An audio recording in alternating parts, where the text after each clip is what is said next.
All right, we're live the way it looks. Okay, we'll get a few people in here and we'll bring up our guests tonight. We were going to add two, and Richard called me from Youngs Bay and he's not feeling good, so he won't be here tonight. So we'll get him back here on another live stream. And so tonight we're going to have Brandt Ferguson from Bry's Guide Service out on Devil's Lake, and Marshall and Joe will be here from Lake Road Lodge. So we'll get a few people in here and get things rolling. So hopefully everybody's doing good. Hopefully everyone's been out and able to do a little fishing, and hopefully you guys got some questions for the guests tonight, and it should be a good one. So without wasting any time, let's bring up Brandt from Bry's Guide Service and Marshall from Lake Road Lodge. You guys all ready? Yep. Okay, here we go. So since tonight is kind of the first night Brandt's been up here, we'll talk about Brandt a little bit, and then about Devil's Lake a little bit, and then we'll just kind of bounce back and forth, and we'll go with the same old format, talking about fishing and kind of all things on the ice, and maybe we'll even talk a little bit about the upcoming summer. So, Marshall, this is Brandt. Brandt, this is Marshall. Nice to meet you, Brandt. Yep, nice to meet you. Joe. So, and Joe, why do I always forget about the sidekick? The guy with probably more knowledge than all of us put together, and I leave him out. I'm sorry, Joe. It's all good. So, Brandt, just tell us a little bit about yourself. How long you been guiding? How long you been fishing? Yep, so this will be my second year guiding, I guess. 19 years old, and you got to be 18 to get a guide license, I guess. So, started out right out of high school. Right in high school, I did a couple job shadows with Bry's and kind of was friends with some of the guys on staff and knew them through fishing and whatever else. And I guess I grew up about 10 minutes from the lake, so I was driving to the lake when I was a young age and going fishing every day with free time and whatnot. And yeah, I guess Garrett Bonham, I don't know if you've talked with him before, but met him and kind of introduced me to Mark Bry, and that's how it all got started. Okay. So far, you get a couple of years under your belt, and how are you enjoying it? Definitely, yeah. No, it's some long seasons, but when the season's over, you always get a break, and I don't know, I don't mind doing it. Don't get tired of fishing, you just get a little bit tired in general, I guess. So do you think it's a career path for you then, or? I'll do it for quite some time, I'm sure. Yeah, no, I like doing it. I like the customers. I like the days on the lake, and yeah, no, I like doing it. Are you from the Devil's Lake area, or? Yeah, so I'm from Lakota. It's about 10 minutes from the far east end of Devil's Lake, Stump Lake, I guess, and just grew up there in a little farm, and yeah. Have you been fishing Devil's Lake for quite some time then? Yeah, oh yeah. I don't know, the first time I was on Devil's Lake, I guess, but yeah, as far as I can remember, a lot of days. Okay. Marshall, real quick, I don't know if we've ever kind of talked about this, but how did you get into the resort business? Well, been on Lake of the Woods since I could ever remember. My dad he always camped up at Morris Point Resort and whatnot. And then I married my wife, Sarah, and we should make her sit on a live stream one time too. I'll let you make her do that. I won't have any part of that. Coming up here my whole life. Started a charter business back in about 2011. Met what was then a very, very good close friend of mine. Turned out to be Mike Mayer. He owned Wheeler's Point Resort. Sarah and he knew that we were looking for something to do like this. So when Lake Road Lodge came up, he approached us about managing it. So we agreed to it. That was 2015 when that all came about. That's when we moved here. Unfortunately, Mike got cancer right after we moved here. I've told you the story, Cody. And then, long story short, we bought it from them in 2015. Okay. Joe, how did you get into? Sorry, 17. 17. Okay. Joe, how did you kind of get into it? Well, fishing's my passion, and I got tired of building houses, so I decided to chase my dream a little bit and loving every minute of it. How long you been guiding on Mille Lacs? I started. This would be my 5th year that I started my guide business. Okay. And what's the name of your guide business again for everybody that's watching? keeper's guide service. Okay, so if you're looking to get out on Mille Lacs, make sure you get a hold of Joe. Brant, let's start with you. Talk about conditions and stuff a little bit on Devil's Lake. I know you guys have had a little more snow than Lake of the Woods has. What's it kind of looking like out there? Yeah, so we got that big snowfall, I guess a lot of people got, and the shorelines and some of the pressure ridges when the ice was still, I mean, they were drilling in some spots that were still 9 and 10 inches with that much snow on it. A lot of slush, and we run snow bears, I guess. It kind of was a problem for a while. Seems like it's starting to straighten out. Like the shorelines are crusting over enough that we can stay on top of it. You're not falling through everywhere. In spots where you're sitting for a certain period of time, it'll push a little bit of water through the holes, but it's not bad. Been sticking kind of to the middle of the lake where it's blowing off. Devil's Lake, a lot of the areas we fish is surrounded by trees, so it catches a lot of that snow, and yeah, slush around the shorelines is pretty bad. But stay in the middle, and the crust, yeah, it's pretty hard. I mean, you don't fall through every day like you were. So is it pretty much just track travel only, pretty much? 100%. Yeah, almost all the landings other than Woodland Resort maybe, and I think they do a couple out of the casino, but those are the only places that really have roads. Other than that, all the you couldn't even get off the landing. Okay, Marshall, what's it looking like? What is it looking like up there? Well, our conditions have improved every week. We're looking real good now. We're drilling 24 to 26 inches of ice. Our slush is getting better every day. Our roads are holding up real good. I know 3 live streams ago we were pretty concerned about slush and road and everything else, and knock on wood, we've been more than fortunate with weather conditions. I know it's been a little warm, but we haven't had snow and we haven't had wind. So it's been kind of amazing. How has the wind been down over on Devils too? Big time. Yeah, it's actually been kind of weird. Just no wind the last week about. And yeah, you're not really used to that, but it's nice. It's really nice. I know every day I get up, I'm like, my hat's not blowing off when I'm going outside. What's going on? Yeah, no, it's nice. So, Brant, we'll start with you. What have you noticed this year about like the bite progression on fish since you guys kind of started up until now? And the second part of that question, what, in your opinion, just what you see, your experience, what would you kind of say the fishery is looking like over there? Yeah, so last year, I think the first day I got out in the snow bear was the 12th. I think we were walking out and stuff like that earlier, snowmobiles, but we started the 8th this year with the snow bears running trips on the 8th. And yeah, I don't know. It seems like the bite starting out was the same as last year. It was always decent, really good, and kind of progressing into this time of year. Last year seemed like it was starting to be a little bit of a struggle, and seems like it's been pretty decent this year, I guess, prolonged a little bit. Yeah, numbers of fish are there. They were there last year too. It just seems like the quality is holding up a little bit longer this year than it did last year. Now, when you're talking quality, what are you talking, like size, length, or size for walleyes? So like we like to keep perch fishing. We like to keep between a 9 and a 13-inch perch. I mean, like that's your average size, I guess. Last year it seemed like about this time you were hoping to get a 9-inch perch in some spots. There's definitely other spots that you could, but walleye fishing has been a little bit tricky lately. You get a fairly short window in the morning out here when they're really going. You could chase them all day, and we do some days on Lake Irvin, some of those feeder lakes up north and stuff like that. But the bite window is you get maybe 45 minutes to an hour in the morning and about a half an hour in the evening, and that's about it. But so we're kind of lately I've been just jumping right into perch fishing, get out there and get down to the lake, and by the time you drive out to your spot, it's sometimes 8:30 and waiting for the sun to come up. But yeah, no, it just seems like the walleye bite's been a little bit tough. Okay. What do you think contributes to that over there?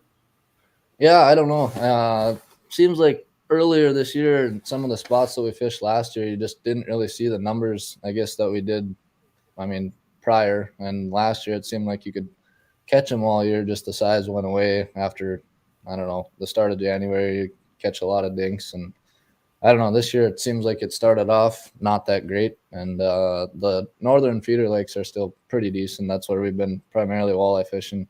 Like if we end up with a possession limit of perch or get a 3-day trip or whatever, and we need to fish walleyes, we've been going up there. Okay.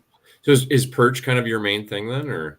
Yeah, no, we target perch. I mean, on Devil's Lake primarily. Yeah, yep. And a lot of people hear about Devil's Lake perch and want to chase Devil's Lake perch, so that's kind of what we chase, I guess. Okay. Marshall, over to you. What have you noticed kind of about the bite progression, you and Joe, through the year? And the second part of that question also would be the fishery status in your view on Lake of the Woods. Our bite has slowly gotten better by the week this year. And I think that a lot to do with the crowd. When we can, after New Year's weekend, when we can spread out and everybody gets going on their own a little bit more, it helps. Keep it quiet. That's the big thing out here, because we're a big bowl. Fishery status, I don't know. Just when you think it's down, you nail it for 7 days. We're seeing a lot of good numbers of walleyes really in the last 7 days. Our last live stream, I was talking about Joe out pre-fishing, and he was pretty excited, and it's panned out. And we've been on about 8-9 days now. You'll hear the fishing report tomorrow that Cody puts out, and it's definitely gotten better. Our number wise, to be rightly honest with you, for this time of the year, I think might even be my personal opinion, and it could just be where we're fishing right now, but it's probably up a little bit from last year. Now I've heard there's other places that they're down a little bit, but it could be the school of shiners we're sitting on right now too. Yep. I've heard it's been a little tougher on the west side. So, it's a big lake. I mean, there's some years where the west side nails them all winter long, and we struggle a little bit. And then other years, I mean, it seems like the years we have a good shiner run in the Rainy River, the east side of the lake's going to do well.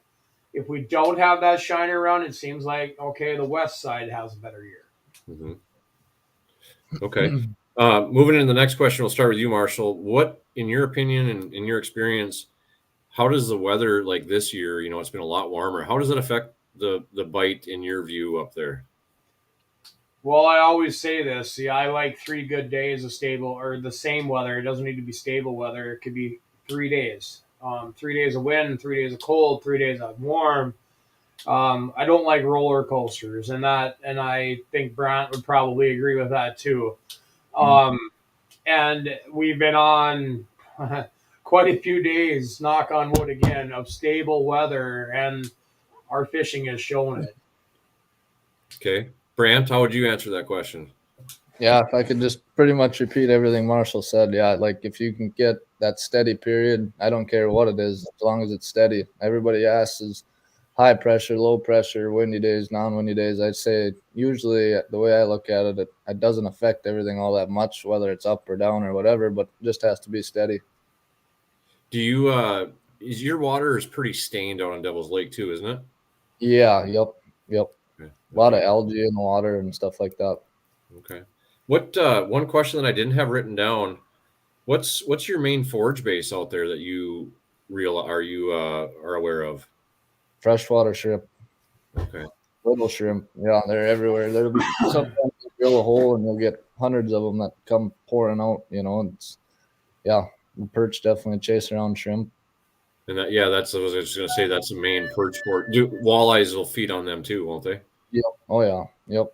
Okay. Do you have shiners out there and Nope. stuff like? No. Okay. No. It's mostly a freshwater shrimp. Okay. Yep. Do you guys target pike at all out there, Brandt, or? So back a couple of years ago, I guess, before the lake started to retreat a little bit, it seemed like the pike was a little bit better for numbers.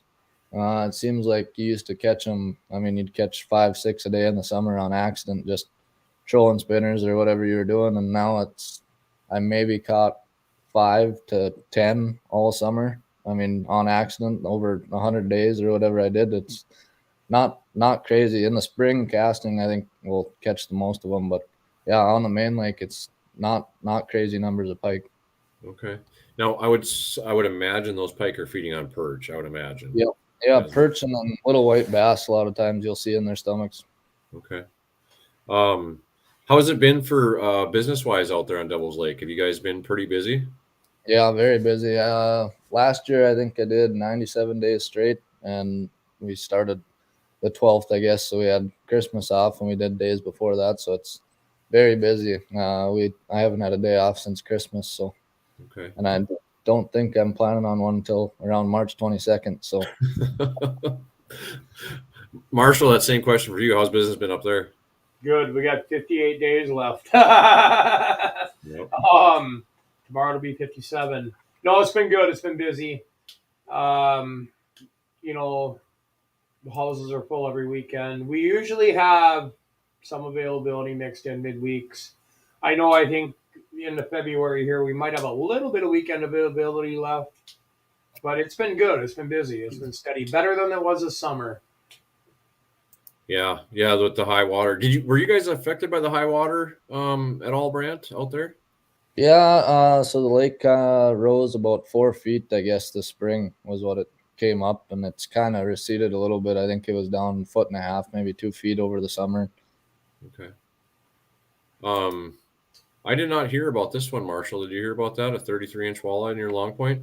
No, I did not, but we actually had a 31 the other day in one of our houses, and I never did get that email from that guy. He tried to text it to me. It didn't come through. I seen the pictures. It was just a hog.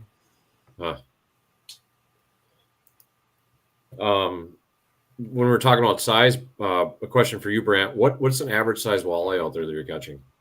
So in the summer and winter, I guess the winter maybe a little bit less, but summer we usually the smallest I'll keep in the boat is a 14. Anywhere from 14 to 18 is what I like to keep. Okay. In the winter, it seems like maybe you catch more like 12 to 13, maybe under 14, just a hair. And a lot of times, depending on what depth of water we're fishing, I'll end up keeping 13s, but I'll still clean them and they'll taste just as good as a 14 or a 15 or 16. But Right. yeah, I don't know. It seems like that in the winter, you go either way down or way up. It seems like you don't get that 14 to 16-inch range as much. What's the average over on Lake of the Woods that you're seeing, Marshall? So our walleyes, like in the summertime, same as Brant, I don't like to put anything in the cooler under 14 inches for a walleye, under 13 and a half for a sauger in the summertime. The wintertime, honestly, our walleyes the last few days have been great. The quality's been good. I would say they're that 14 to 15 inch has been really predominant, but quite a few bigger ones than that, the 17s mixed into with an occasional 18 in there. Okay. Are you size has been up too. Sorry to interrupt you. That's what I was going to ask you. Have saugers are you seeing less of them or no? Well, the last couple days, yeah, but in the pails, yes. Probably not the catch rate, no. Okay. But the size has been real nice.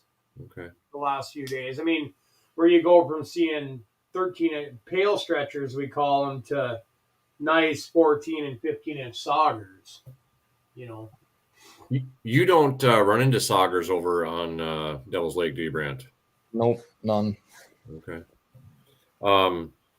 So got another question for you, Brandt. Tell us about Devil's Lake a little bit. I've fished it a couple times.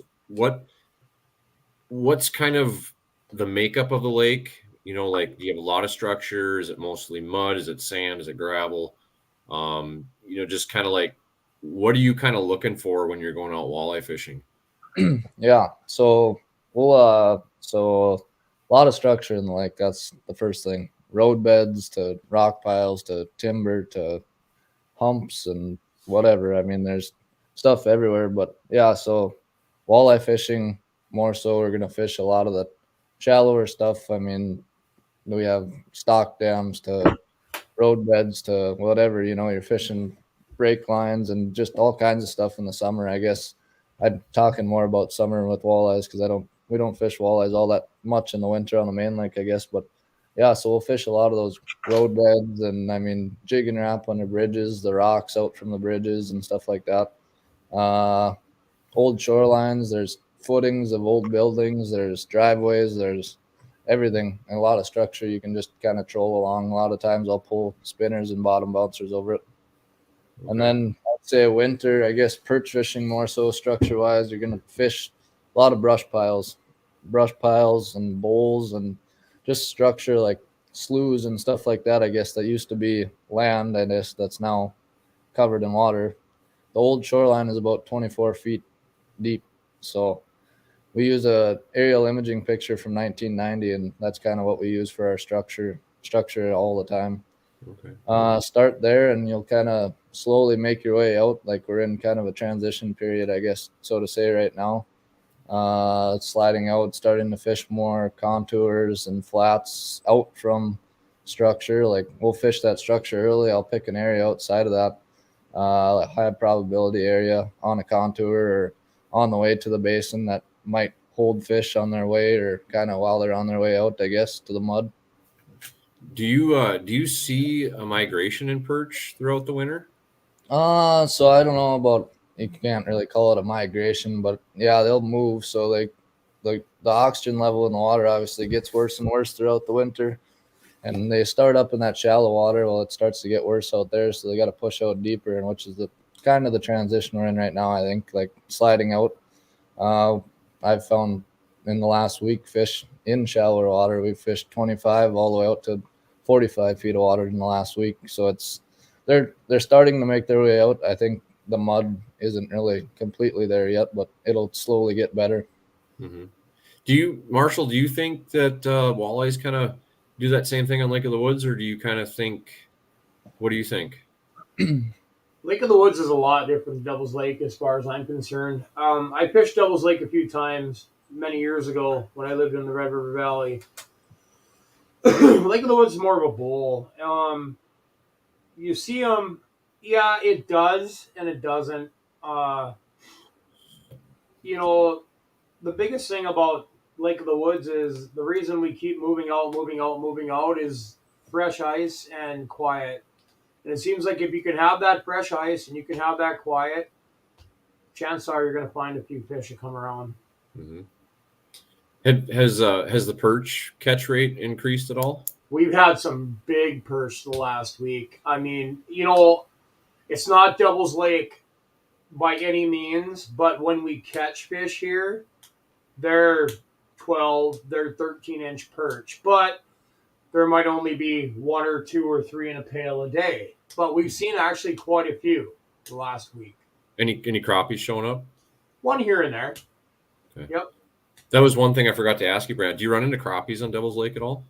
I think I've caught one my entire life on Devil's Lake. And you'll talk to other guys and they'll probably tell you the same. And there'll be some people that say they've caught 8 or this or that. But I tell people all the time, and they ask me about it, and they think that Devil's Lake could be such a great crappie lake. And I don't really have an explanation for it, I guess. You just accidentally catch them when you do. A lot of times when I caught mine, I was trolling lead core and crankbaits in the summer and just trolling for walleyes, and we caught one. So are they typically big? they're typically a good size, yep. Okay. Like 14, 15 inchers or? Yeah, 14 to 16. Okay. Yeah, that's a nice crappie. So when we were talking about perch moving out, what makes you look, or like when you're looking at the map, and I'm not asking for specifics or anything like that, but just let's say you're heading out to Devil's Lake, you want to go out in a snowmobile and a portable, whatever, and what are you looking for to hold perch, or what draws them? I mean, if you're looking at a map and you're like, okay, I think this looks like a good area, what makes you think that? So I kind of base it off of early season fishing for the most part. Like I was saying earlier, like the spots that we fish in earlier are obviously out on the shoreline. It looks like it's in a field on the map when you're looking at it. There's obviously a contour, an old shoreline in between there somewhere. So if you can kind of pick an area in between that structure that you fished early and the basin, they got to make their way out there eventually, or they're going to make their way in between there. A lot of times I'll look for like a flat, wider contours for a long period of, a long section. Fish that stuff. Brush, there can be brush that's deeper than what you fished early season in between there. There can be all kinds of stuff like that, I guess. Like little, like sharp curves, I guess, in the shoreline. I like to fish those on the way out. You can get those that cut in. They can cut in 20 feet. Up at the top, you're at 20 feet, and at the bottom, you're at 40 feet, So it's just stuff like that I look for, I guess. So over to you, Marshall. When you guys are walleye fishing on Lake of the Woods, and it's totally different, on your side than where I, up at the angle where I got structure out the wazoo. What makes you fish a spot or pass a spot, or what are you looking for? Well, generally earlier in the year, we want to be close because we know the shiners are leaving the river and whatnot. It goes back to clean ice. We'll plow 3 miles of road, and I'll say, Joe, John, go out and pre-fish. And they'll take it out there, and they'll go, and they'll say, nope, we better go another mile, or we need to do whatnot. Or Joel will say, let's set houses. And, we kind of we bore out a road and spot fish it. And if we don't see much, sometimes we don't even fish a spot. We'll just throw the live scope down, and if we don't see much, we don't even stop. But if we see some fish, we stop and fish it, and then we set houses. How much does live scope change your operation? Amazing. It's huge. It's like we used to throw a dart at a dartboard. Now we actually go and we can find them easy. And you look at the old flashers, you got the Markhams and the Vexlars and everything else. They're good. That's how we used to pre-fish stuff. But now you can actually look down and it's like, oh yeah, okay. And you can see that's a walleye, that's a sauger, that's a northern. Or not a walleye, a sauger, but that's a walleye, that's a northern. Obviously, you can literally figure it out right there. Mm-hmm. Brandt, you guys use live scope out there? Yep. No, I use live scope a lot. Like you're saying, scouting with the live scope up here, it just doesn't really work as good. Like in that deep water with perch, they're a lot of times sucked so tight to the bottom you can't even see them until you get a lure down there. And they're lifting up and you can get them off the bottom. But if you were to go out and drill holes in the mud and look for fish, there's always a little bit of a bottom gap, it seems like, on live scope. Like when you're dropping down, if you had a Vexlar and a live scope right next to each other, it seems like there's always maybe like a 6-inch or maybe even less than that bottom gap, but it seems like that covers up the perch pretty good. Are you using a 32 or a 34? I got a 32 still. We use 6-inch holes just because the slush buildup in the snow bears. A lot of times with an 8-inch hole, you'll have it just covered all over the floor. When you're moving 10 to 20 times a day, it just gets to be a mess. So we just stay with the 6-inch. Okay. All right. And you're using the 32, right, Marshall? Yes, I am. Okay. And okay. I have a 34 on my boat, and I have a 32 that we rent out here at the lodge. And yeah, I don't know. It's tit for tat, to be rightly honest with you, from what I see. Okay. One more thing. I think when you get into that deeper stuff, then your 34 is going to shine better. Yeah, one more thing about that mud fishing, like we were talking about, you were talking about picking areas and where to go. And like you said, throwing a dart at a dartboard is kind of what we end up doing when you're fishing that mud. It all looks the same on every map you look at. There's not a single contour for miles across the thing, so you're not seeing anything. It's whatever it is down there. But it seems like over the years, finding with a 6-inch auger, it's tough to find, but you end up finding it with enough holes. Like inconsistencies in the bottom seems to be like a big thing that'll hold perch in the mud. Whatever it is, the insects there, the bloodworms in the mud, or whatever it is. But it seems like year after year, the same thing happens in those spots, and you can kind of go back and start in that area. They might not be right there, but that's kind of one of the big things, I guess, that takes time effort, I guess. But once you get them, it's usually a decent thing to know where it's at. And Have there, you? Oh, go ahead. Go and ahead. there's consistency. I mean, I literally had a customer come in a couple weeks ago, and he pinned his house from last year, and he was here 3 days before he was last year, and he's like, "Hey, I'm like 200 feet off of where I pinned the house you had me on last year."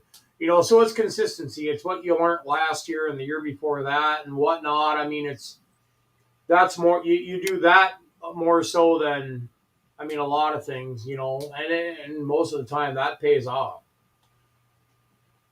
Do you? Before I forget, I was going to ask Brandt. Do you have any experience with the Humminbird Mega Live? I don't know. I have a Garmin in my boat. I switch it between my boat and my snow bear, so that's all I've ever used. Okay, I'm still trying to make a decision between the two. So Garmin. Yeah, Garmin for sure. Yeah, I hear that, and then sometimes I hear Come on, Cody. Mega Live's not so bad too, But I'm not sponsored by Garmin, but Garmin, right, Yeah. Brad? Yeah, for sure. No, I like my Garmin a lot. Joe, I mean, no one said Humminbird to you yet, so I think Garmin's your answer. yeah, yep. I've used the Mega Live. I've used the Live Target. I've never used the Mega Live, but I have used Live Target, and I will take my Garmin. Yeah. Any experience with the Active Target, Brandt? I've been, I guess, in a snow bear that had one, and I think there is some pros to it, maybe, I guess, but I'd always stick with my Garmin. I think maybe it's a hair better if you're strictly going to use it in the winter, Okay. but if you're going to use it in the summer, I've seen them in the boats, and it just seems like with waves and stuff like that, you're clear with the Garmin. Right. Hongs in the chat here just said I should buy one of each, and I'm going to reply to him that I'll be needing some big super chats for that. Real quick, we were talking about snow bears. We've thrown that term around quite a bit. You guys out of Bry's Guide Service, you pretty much consistently use snow bears, right? Yeah, so we were talking about that earlier. You were talking about it not being so bad in the snow bear, but so we run some days we're running 10 to 12 snow bears out of here a day. A lot of times I'll take groups of 3 to 4 people. So you can only fish 4 people in a snow bear, and 4 is tight, and I'm driving them out. So we pull up to a spot, and I pull a one-man fish house behind me, and I jump out and I start digging around holes. I'd maybe do 10 to 15 drops around the snow bear. If the snow bear's not getting them and I'm not, we move. It seems like a lot of the bites are on brush bites and stuff like that. Everybody talks about just setting a snow bear down and catching fish. Well, it doesn't always work like that. So if you can spread out, 100 yards in each direction around your snow bear, and even sometimes I've caught fish in my one man 15 feet to the left of my snow bear to the right, and then you get them in your one man and mark them, and you move your snow bear over, and it's game over. It's just, people say, like, yeah, dropping a snow bear, if you were to throw a sheet of plywood out on the lake, it's not always going to land on top of fish. So if you can spread out and, I don't know, get away and find fish, that just seems like it works pretty good. Right. So you haul portables with you then? I just pull a one-man fish house with me, and I jump out, and as soon as I get them drilled in, I'm outside, and if they're not seeing fish in there, I'll maybe do 5 drops or whatever, and if I find something outside, I'll slide the snow bear over top of it and keep leapfrogging the snow bear with the one man, and I'll do that all day long. What kind of augers are you using out there, Brandt? I just switched. Last year I had a pistol bit on a Milwaukee, and I like that. I still have it in my bench, but I switched over to a Strike Master 24 volt. Okay. I kind of like that. I don't know. This just seems like the batteries on the Milwaukee. Last year when you're outside in that one man all year long, in the winter, they don't hold up that great. Mm-hmm.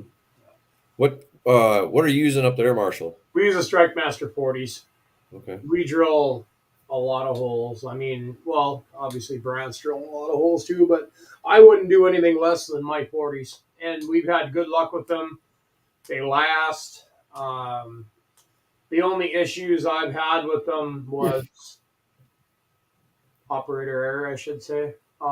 We haven't, other than that, they're strong, they're good.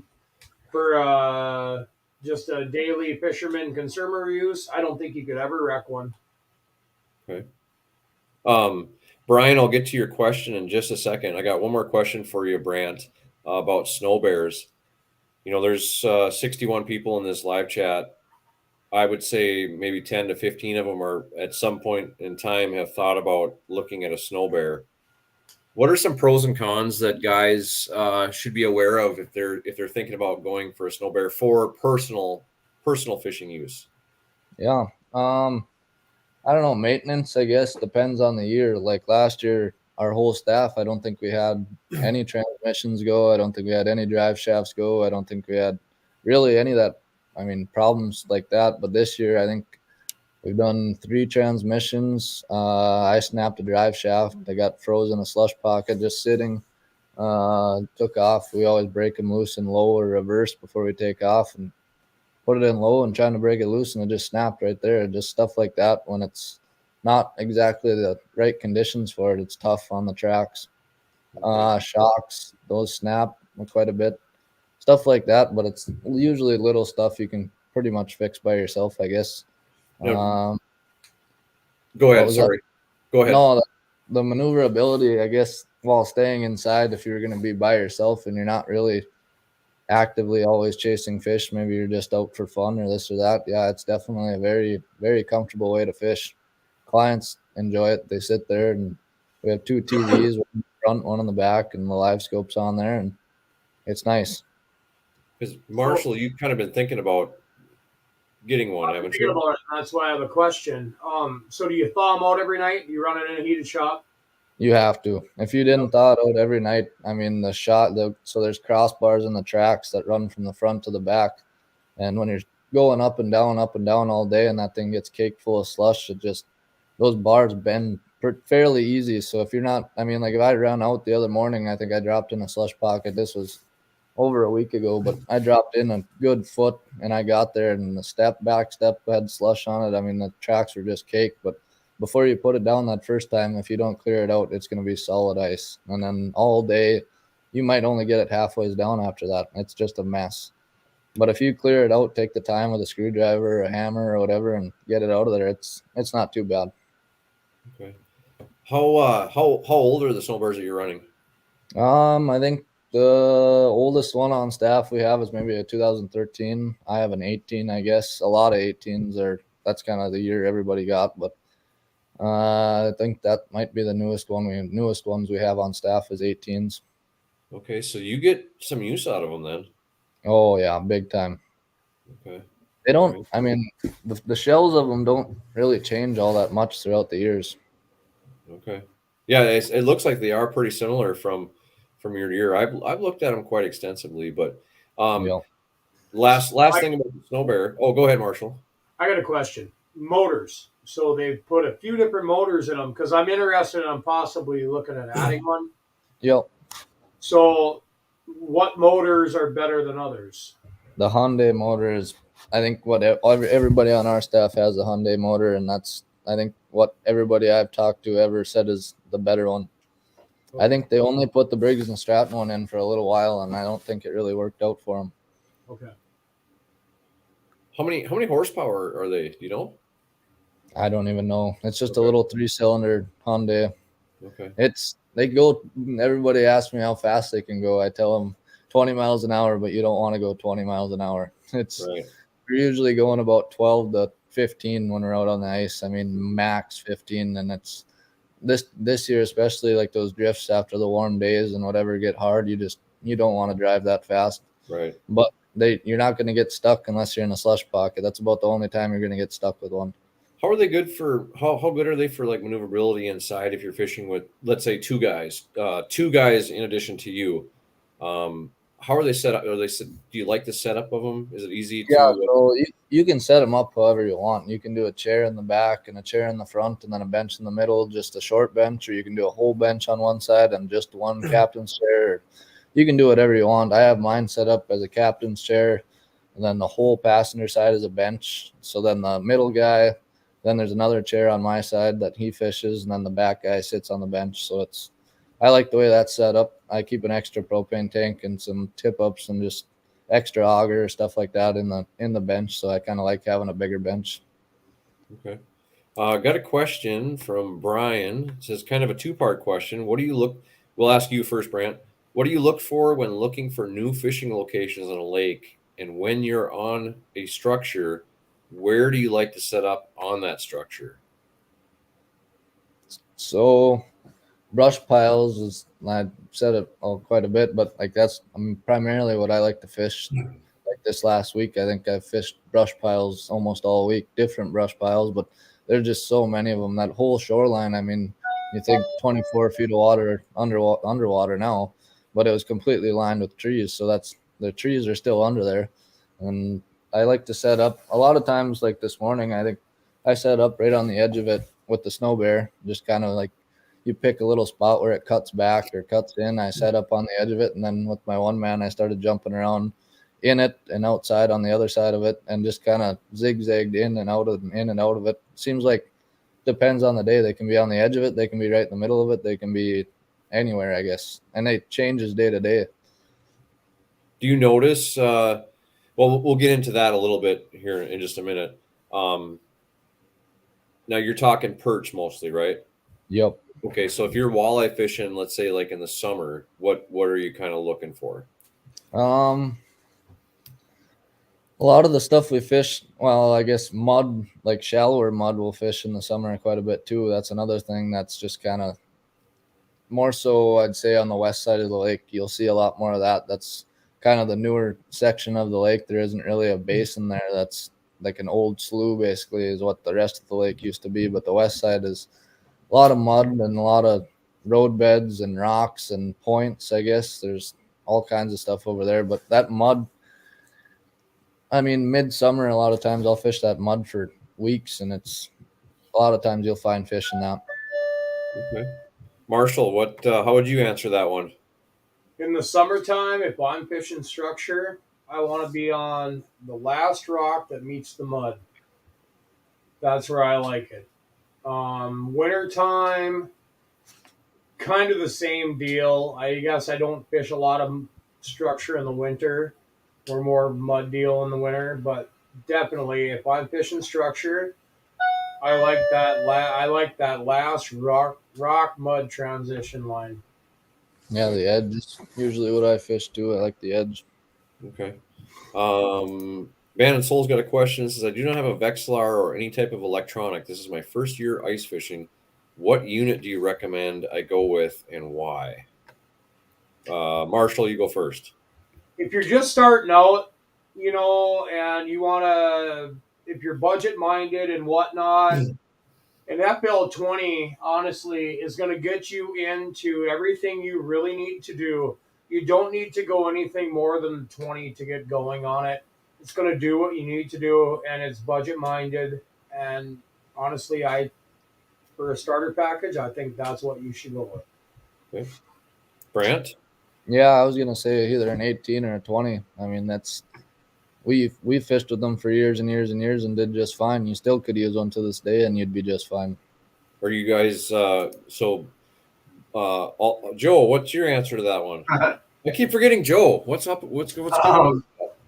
I mean, a Vexilar is a great option, but I guess any of the FLXs. I think just because they're a little bit brighter, they're a little bit easier to see. You get into the old FL8s and 12s and 18s and things like that. I don't think they're as crisp. So I think for some people they're a little harder to read. But if you get into the FLX where they got the 12, the 20, the 28, so the 12 is going to be your cheapest one, and so you don't get all the bells and whistles. But I don't think you don't have the zoom with the 12. No, you don't get the zoom with the 12. You really want zoom. Honestly, So, personally, for a starter pack, I would not even consider something without zoom. Yeah, I mean, for the extra $100, the FLX 20 is probably a great place to start. So you guys are all Vexilar guys? That's what I started with, honestly, Cody, and that's what I grew up with. I got a green box back there, the old green box Lowrance, and it still works on the old 6-volt battery. And you know what? I've used it, and I've caught fish with it. Yes, Cody, you're the oddball. Okay. Someone back me up in the chat. Someone's got to use something other than Vexilar. I've never used Marshal, Cody, and I know that's what you use. I have had one Vexilar product in my life, and I had nothing but bad luck with it. And, I have nothing bad to say about Vexilar. I've used them since I was a little boy. Okay. Let's see. Was there another question? 18, 8. So M&H says 18 at the minimum. So you have Zoom. You know what? I've never used Zoom. Never. There's nothing wrong with an 18. An 18 is the same as the 20. It's just the 20 is just a little more advanced with like the FX. It's just a little brighter and whatnot, and it's the flatter screen. They're really virtually the exact same thing except a little brighter. Well, I got one guy that I don't have the Garmin, but I use a Helix 7, and I have a Markham too. I really like my Markham. If we could go back to that one question that we had, because I skipped Joe. Joe, if you're on a new lake looking for new fishing locations, what are you looking for? Well, we'll start with summer. So if I'm going out to a new lake, summertime, I guess I'm gonna go with. I got to look at that water clarity. So I'm gonna look at the water clarity. I'm gonna do a little bit of research. I'm gonna see what kind of forage is in that lake. So now we'll say it's a clear watered lake. It's a minnow forage based lake. You know, maybe not a lot of panfish or something. You know, but it's a good walleye lake. I try to. I like my weeds. On those clear watered lakes, I think weed fishing for walleyes is fantastic. I think it's a very overlooked structure when it comes to walleye fishing. I think a lot of people think they got to fish rocks or mud or sand for walleyes, and I don't know. The weeds is a great place. Now, wintertime, it's kind of a little bit different. I kind of go more towards the rocks. I think the rocks is a better place to look. So I'll look for that rock to mud or rock to sand transition. And maybe if it's not a real rocky lake, I just look for those steep break lines, inside turns, points, things like that. What do you think the big draw to the weeds is? You know, walleyes don't like bright light. You know, and so I think, you know, when you're fishing summer walleyes, I think that weed's great. I mean, I'll sit in 12, 15 feet of water all summer long in weeds and beat up on walleyes. And I honestly, I'll use Mille Lacs for an example. I watch guys and I kind of laugh at them. They go bombing 9 miles out to the mud, and I'm sitting a mile offshore or quarter mile offshore, sitting in the weeds and catching just as many fish as they are out in the mud. And the plus side to that also is, you know, I might pick up a stray perch here and there. You might snag into a muskie, a bass, you know, a big pike. You know, you just really don't know. So it's just kind of what I like, I guess. Brandt, do you have much for weeds over on Devil's Lake? Yeah, there's sections where there's weeds and stuff like that. A lot of the times we'll fish more of that stuff in the spring, I guess, when I'm casting, and bobber fishing, we'll fish weed lines and stuff like that. Do you guys think that weeds also attract some forage? Maybe. I think shrimp definitely will stick. I mean, stick to that weed and stuff like that. And yeah, definitely. Okay. If we don't, you know, Lake of the Woods, you don't have a lot of weeds. I mean, you've got some in some areas, but not much. Dropping off a thumbs up. Small water charter says, if you guys like this video, make sure you hit the thumbs up too on the bottom there. Helps it get put out a little bit more. Dave S says he tries to find some weed line edges. So going back to Devil's Lake, talked about perch, talked about pike a little bit. White bass. White bass is, I've never caught one. Can you tell us a little bit about white bass? Yeah, no, they're a fun fish to catch. They definitely get to be pretty big. Like, it's not uncommon to catch a 18, 19-inch white bass. No. And yeah, they're a tall fish. They fight like crazy. Clients like catching them in the summer a lot, casting spring and just casting in general. You can get them. Jig and wraps, sometimes you can get them too in the summer. Okay. They're fun, really fun fish to catch. They're very tough fish. Their scales are tough. Their bones are tough. They're weird fish to clean, I guess, so to say. They have a kind of like a bloodline type deal in their back almost. So we take like the back strap off of them almost to clean them.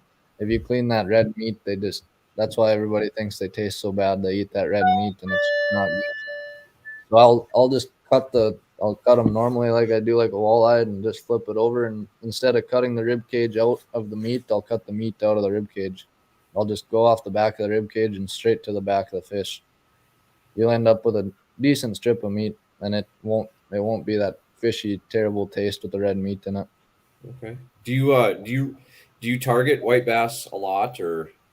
So we'll target them in the spring when we're bobber fishing. Like we end up with our walleyes or whatever, and maybe it's 10, 11 o'clock, and we'll go out and cast for white bass, and it's something to do for a couple hours.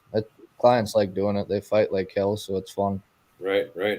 Times Well, in the winter when we run into them, you'll be out in that mud and you'll be on the live scope. You'll have a school of perch under you, and a lot of times you'll see them running about 5 feet off the bottom, 6 feet off the bottom, and they'll come through just wide open. Like, I mean, you better be watching, otherwise you're gonna miss them. But a lot of times you'll get them to come through, and then one or two will turn around and they'll just hit it. You won't even see it coming, and it's a mess in 45 feet of water in a snow bear. oh, I bet. They get every single one of those lines, and then you're trying to pull it up one hole, and We call that a victory lap with a burbot. yeah, not a victory lap for me. I'm usually walking back to the snow bear with my scissors at that point.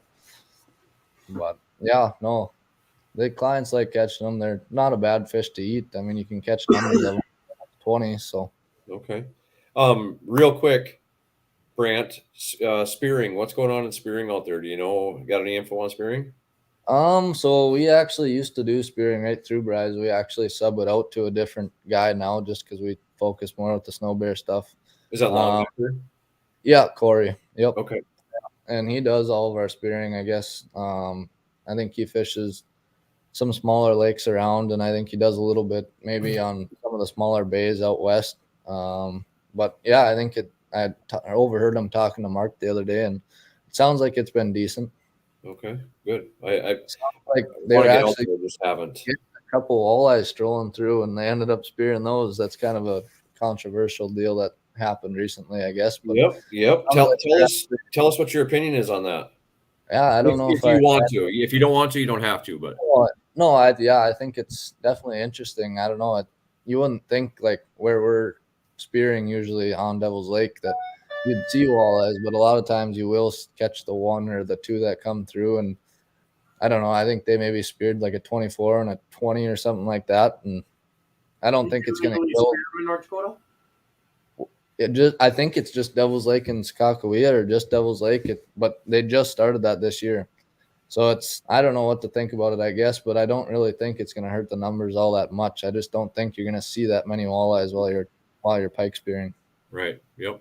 I mean, the walleyes just aren't going to be that shallow. I mean, when the light's good enough for you to see in that hole, I just don't think they're going to be up that shallow. But you'll catch one or two and here and there. But what? Start with you, Marshall. We've covered this almost every week. If you're going on a Lake of the Woods for a day trip, and you can have 3 lures. What are you taking with you for lures? I'm taking gold. I'm taking my pink, and I'm taking my glow red buck spoon, Northland buck spoon. That's the 3 I'm taking. And consistently, when you talk to people and you ask them what they're using, it's gold, it's pink, and this. And I will say, I am, and I'm sold on it. And we've talked about this for a couple weeks. I will have my Billy Rub with me now because I'm a believer now. It's good. Joe?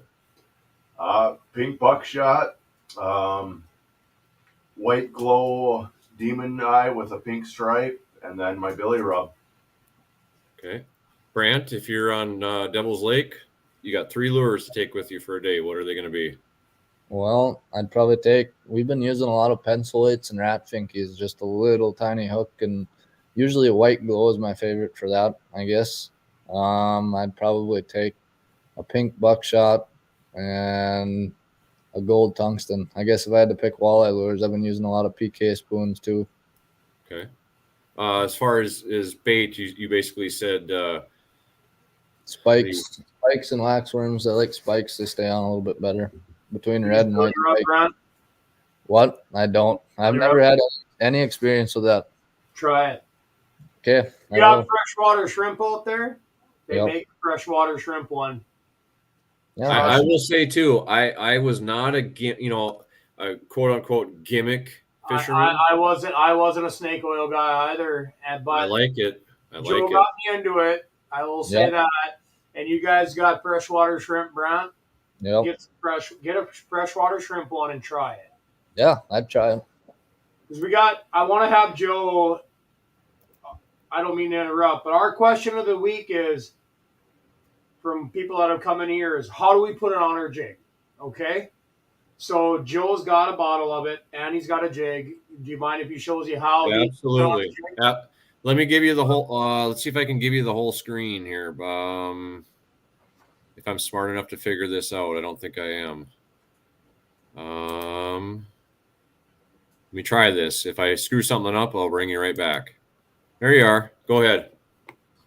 Okay, so this is what it looks like out of the jar. Pretty simple. It's Vaseline based. So all I do is I just see if I can figure out the camera here. I just take my finger, I put my finger in there, just get a small dab like that. Doesn't take much. And then I'll take my hook and I literally just wipe it on the hook. Spoon, whatever you're using, just wipe it on the hook. Now, if this was a crankbait, I'd put it underneath the bill of the crankbait, same way. Just rub it on there and away you go. Same with a plastic or anything else you might be using. So a $7 jar of that lasts This a long. this will last you a long long time. Show the container up close, would you? The lid.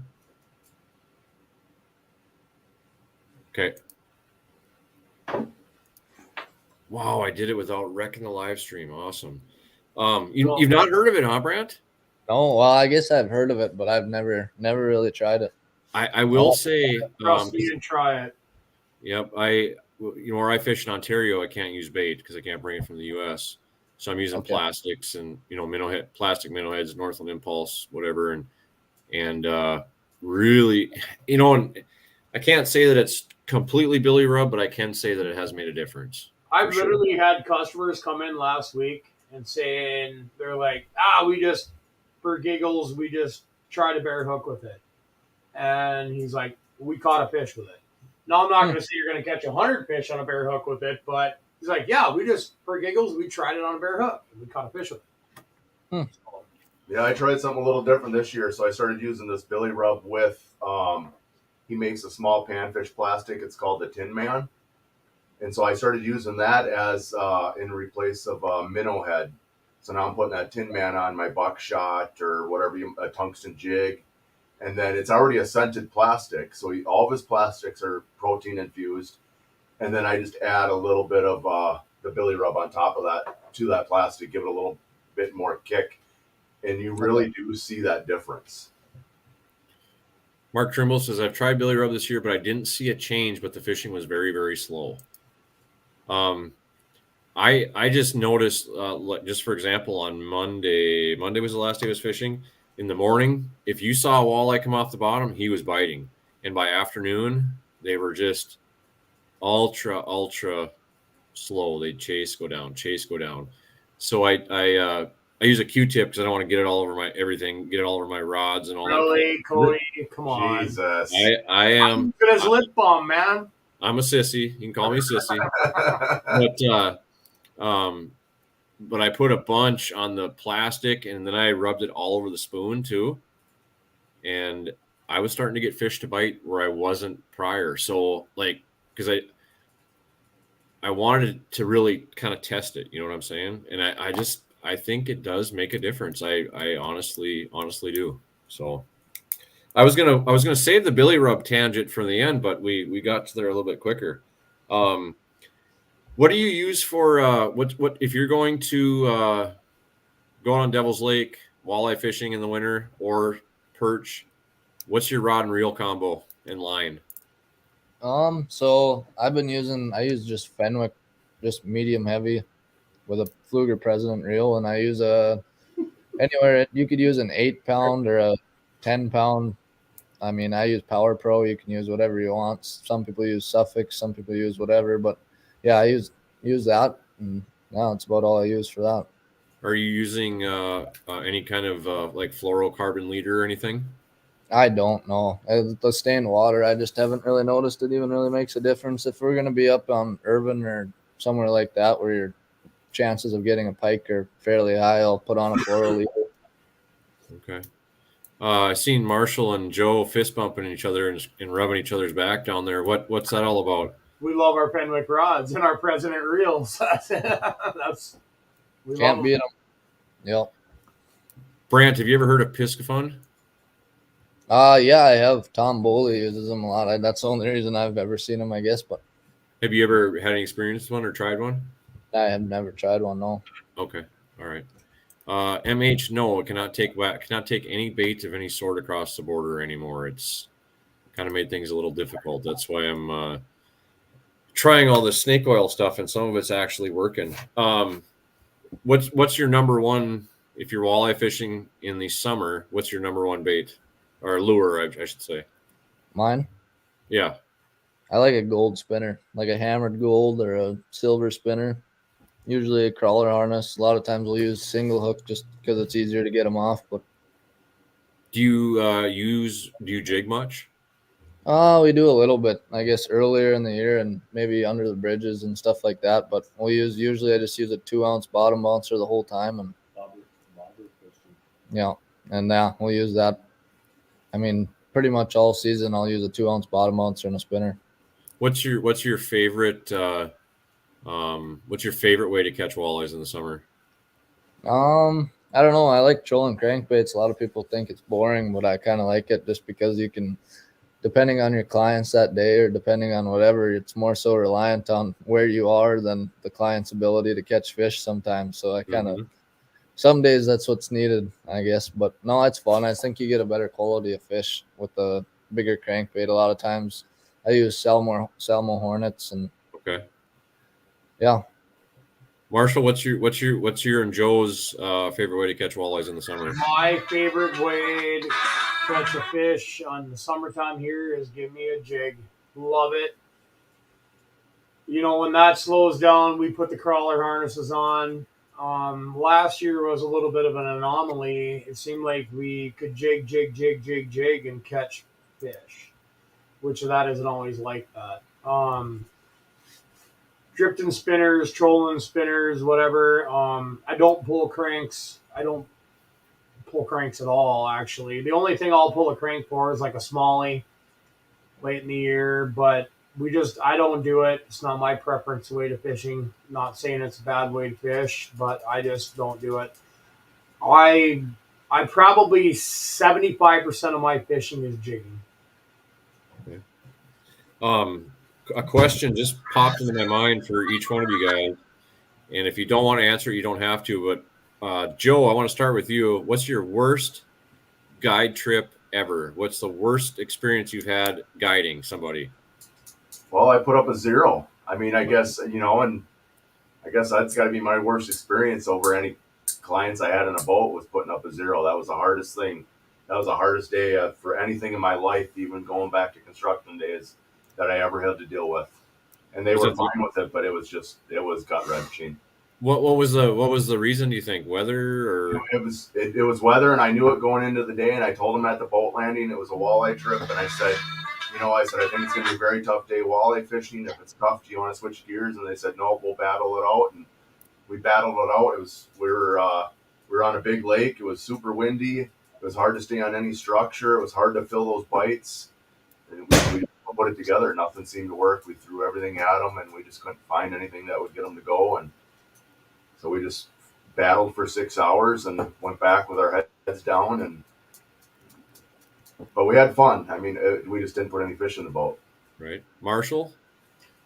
Well, we all know Lake of the Woods is a big lake, and I guess I've had blanks before, and most of my blanks come from those days where you don't even want to drive outside the Rainy River and the Lighthouse Gap, and you're confined to the river, and all you really hope for is supper that day. But on those days, you make it fun. You try to do your best. You can generally, the fortunate thing we have at the Rainy River is we can always say, let's go try and get a sturgeon. And you can normally get one of them, maybe one to cooperate. And if you get the right one to cooperate, it turns a bad day into a great day in a heartbeat. Cody, you know that. I've had you out doing it, and you love it. So, yep. But it's tough. I blanked it. I generally say I like to get supper at least, but I've had days where I haven't done that. It happens. It's why they call it fishing. Yep. Brandt? Mine probably has to be clients that have had too much to drink. Well, I was gonna say that, but we were talking about fishing, Brad. No. Fishing. This worst day guide trip. Worst I day don't ever. know about fishing wise. There's been some days too, but I don't know. You still try to make those days fun and joke around and try to keep people in good spirits. So I don't know. I don't think I've ever really too terrible. I mean, fishing wise, but yeah, breaking stuff and stuff like that. That's kind of just my worst, I guess. Yep. Tough days like that. Got a question here from a viewer. You guys tried rip jigging plastics for walleyes? I have, and I've done good with it. Especially in the spring in the Rainy River. You take a white paddle tail or a whale tail in the summer, in the spring, in the rainy. Awesome. It's amazing. Brant, you or Joe first? Yeah, 3-4 inch paddle tail and a jerk minnow. That's probably tied on 90% of the time in my boat all year long. It's my favorite way to fish. It's hard to do with customers sometimes because they don't know how to quite work it, so you have to go to the spinner or something. But it's my personal favorite way to fish is with that paddle tail or a jerk minnow. Brant? Yeah, I'd have to say the same. Okay. What would be your favorite plastic? White twisted tail, white paddle tail. Okay. Joe? I like that pearl white or chartreuse in the summertime. And I only use Billy Real plastics, so. Okay. Marshall? Give me a white Authentics Yep. whale tail Oh. or a paddle tail. That's Okay. what I'm using. Yep. Paddle tail. I Whale like tail or a paddle tail. I mean, you take them both, but the chartreuse core. the Authentics to me, I like them. They just, I don't know, they're good. Yep. I really like them too. And the chartreuse core color is what I really like too. And white. Those are good plastic. So, a couple other things I was going to ask you, Branch. You're looking pretty tired, so I won't keep you all night. Out on Devil's Lake there, you got more opportunities than just fishing. What else is there to do out there? Oh, there's all kinds of stuff. I guess water sports in the summer. That's kind of one of the bigger things. Earlier in the year, it kind of gets the water quality gets a little bit shittier throughout the year, but it's decent early season. That's fun to do, I guess. Yeah, I don't know. Snowmobiling in the winter is a big thing. A lot of people like doing that. I was kind of alluding to duck hunting a little bit. Duck hunting that too. I guess I do that full time in the fall too. That's kind of a busy season all the way through October. That's a pretty Shooting big thing, I guess. muskrats can be fun too. Shooting muskrats can be fun too. That's fun too. Yep. Yeah, I did a lot. Not to interrupt you, Brown, but I did a lot of construction work in the mid 2000s out there. The construction company I worked for, we were building roads out there, and God, we had fun shooting muskrats. It was just they're everywhere. You can't. It's like honestly, it's like shooting muskrats there because the farmers are like, just go have at it. In the places we stayed, it's like shooting prairie dogs in South Dakota. I mean, it is so much fun. Yeah, no, it's declined a little bit since then, but yeah, there's still plenty of them around to shoot. How was the migration this year? It was pretty good. We had a lot more water this year compared to last year. Last year was pretty tough. Just a lot of the little potholes we normally hunt and stuff like that, even like back bays on the lake was just tough. They weren't really, I mean, some places, usually you have 5 feet of water, there wasn't a drop in it. So a lot of those fields and stuff like that held a lot of birds up north and where I hunt, I guess, around Lakota, it was tough. But this year was pretty good. Good. Mostly mallards, or you get a lot of divers too, don't you? Mixed bag. I guess it depends where we hunt. I like to hunt fields more than anything. Mallards and Canadians and pintails and widgeon and stuff like that. But yeah, if you hunt the lake, we hunt some back bays and stuff like that. You'll shoot golden eyes and teal and this and that and whatever, I guess. But yeah, more so divers, canvasbacks. I see Joe kind of salivating over there a little bit, talking about Joe's a big duck guy too. Yeah, so, I love my duck hunting. Yeah, it's a lot of fun. This was a fantastic year. So, how about pheasants? Devil's Lake. Not a lot for pheasants around here. No, there's some, I guess. I You gotta tell go farther people you got to go west or south. Okay. Yep. We have some partridge and some grouse around, but not so many pheasants. What is your fishing season? Is your fishing season just open all year round? Year round, yep. Never closes. Yep. Never Okay. closes. All species? All species, as long as you're crazy enough to walk out. Okay. You can keep ice fishing and you can quit ice fishing whenever you decide. What's your scariest trip so far? Ice wise or summer wise? Either. Had both. I don't know. I guess I had a trip one time I was out and we kind of fished the area a couple days in a row in the winter, and it was all decent. We had a couple snow bears in the area, and it was all pretty much 6 to 8 inches. We were pretty steady on, and I pulled up on a spot, and it ended up the back hole only, and the snow bear was 4 inches, and there's water coming through the holes. That was a fairly scary experience, I guess, but not too terrible. And yeah, summer, just there's some days where you don't really plan on what the weather is actually going to be, or it comes a lot earlier than it's supposed to, 2 hours before it's supposed to, or the wind comes up and you're far enough away from the boat ramp that you don't feel all that great coming back, but you still got to do it. What are you running for boats? I have a Lund Pro V fiberglass, just an 18-footer. Okay. What are you running for power on it? It's a 200 Merc. Okay. All right. So let's talk just a little bit real quick about Ed's Bar and Bait. What I know,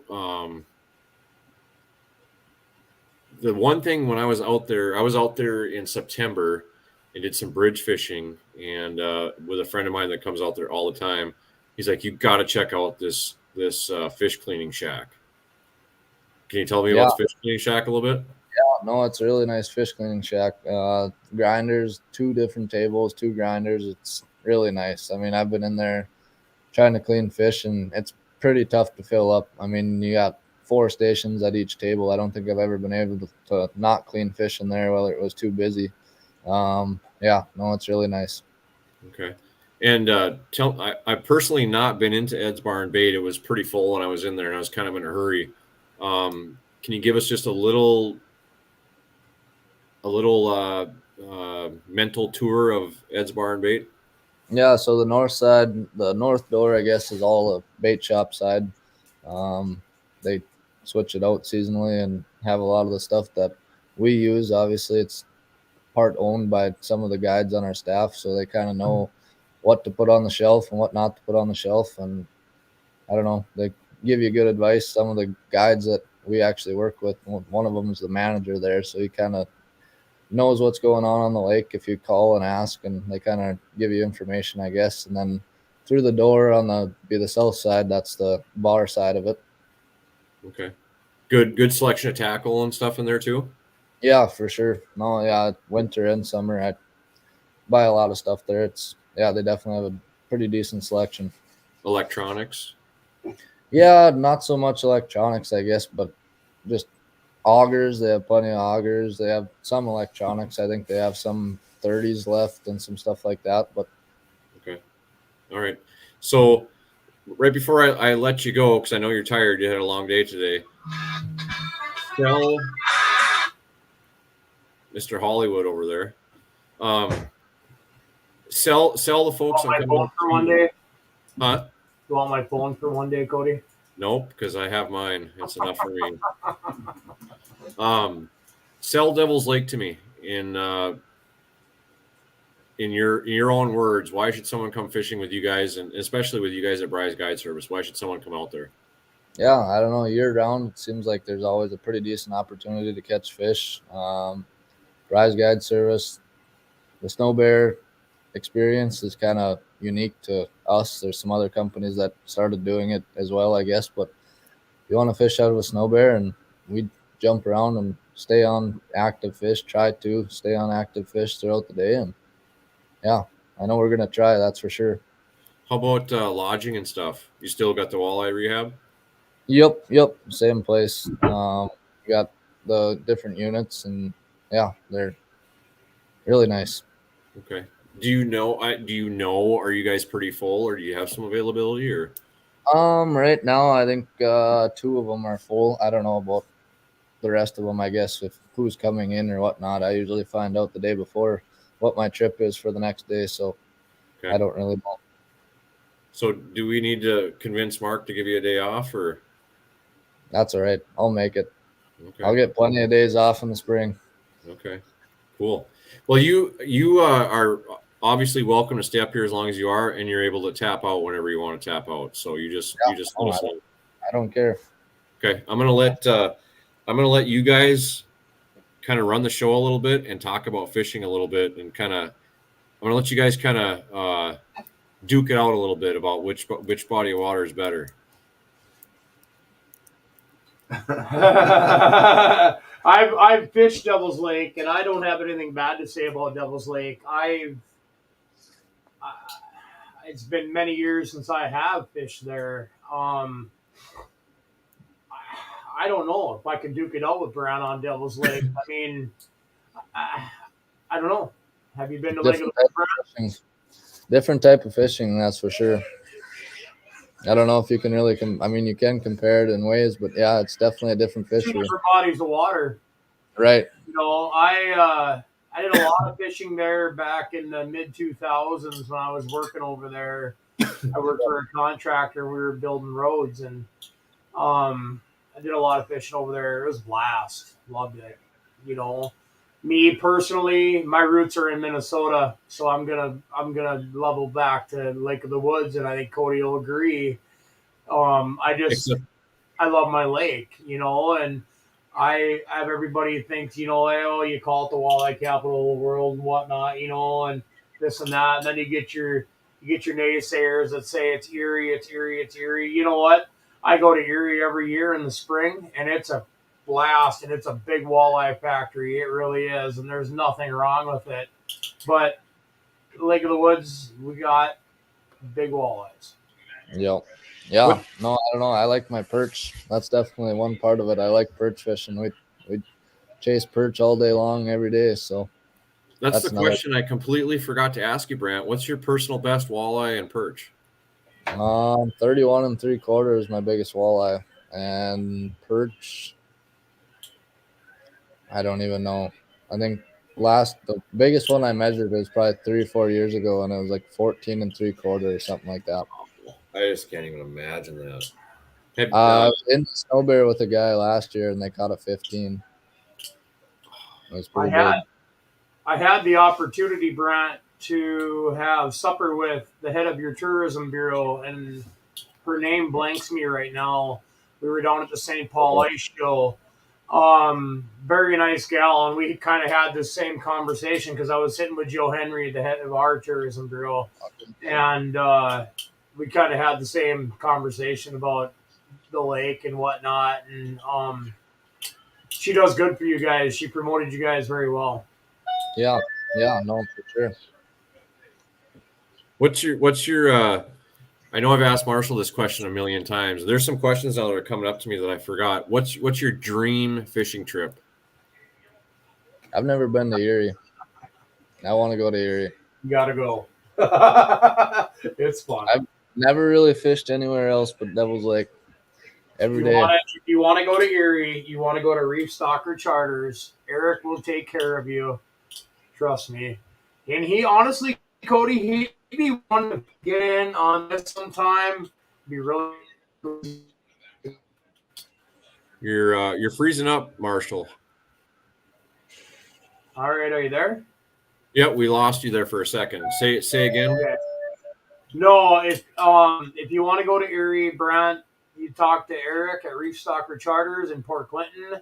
He's awesome. You know what? And he's a really great guy. And honestly, it'd be if you're looking for something that way, Cody, sometime he would get in on live stream with us. He would.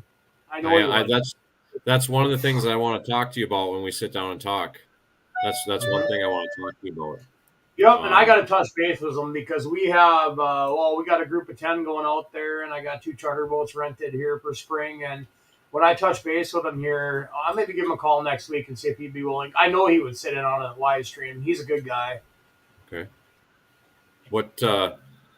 Who's the you taking any famous people out, Brandt? I have not. No. No celebrities, huh? Nope. Marshall, have you taken any celebrities? I had Jimmy Kleinsasser on my charter boat. Part of Ted Nugent's road crew. We've had. I'm trying to think of it.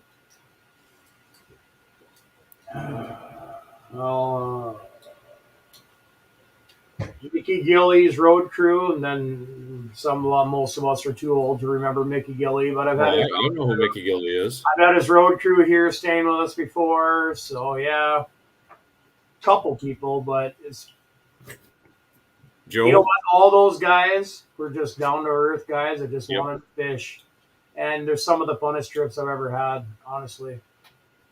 Joe. I have not. No one famous. Nobody famous. Okay. A off the topic question, but my side's wondering if Marshall, have you done any trapping? Any of you guys do any trapping ever? I do not do any trapping. I have a lot of friends that do, but in the fall or in the winter I'm too busy to trap. In the fall, I'd rather be hunting grouse, hunting bear, hunting deer. You know, and in the wintertime when the trapping thing's heavy, we're busy fishing. Okay. What's your favorite time of year to fish, Brandt? Favorite time of year to fish? Probably winter. I just like fishing, ice fishing. Definitely more of a challenge than summer fishing. Marshall? Any day I can be on the water, Cody. Joe? I love my hard water, Even when it's 30 below? even when it's 30 below. Okay. I'll take 30 below over 80 degrees any day of the week. Right. Okay, guys, I think we are to our hour and a half. I know Brandt is tired. If you guys will hang on a little bit before you click off, I'm going to end the broadcast. But I appreciate everybody that came in here tonight, and we will definitely do this again. And it's just fun. It's kind of evolving into. How many people do we have, Cody? I think the peak we had was about 60 tonight. Okay. So that's pretty good. So it's just kind of fun, and it's fun to talk to other guys about, you know, what you like to fish, how you like to fish, you know, just different tactics, and just all that stuff is just a good time. But I appreciate all of you guys. I don't know when we're going to do the next one. We were going to have Richard from Youngs Bay Resort, but he kind of came down with the flu a little bit, so wasn't with us tonight. But I'm going to get in touch with Mike Peluso too here and see if he'll come up and do one of these, and we'll probably talk. If we can get him up here, we'll probably talk a little NHL hockey, since he played some NHL. So I love the Wild. Yep. So I appreciate all you guys, and we'll catch you on the next one. Thank you.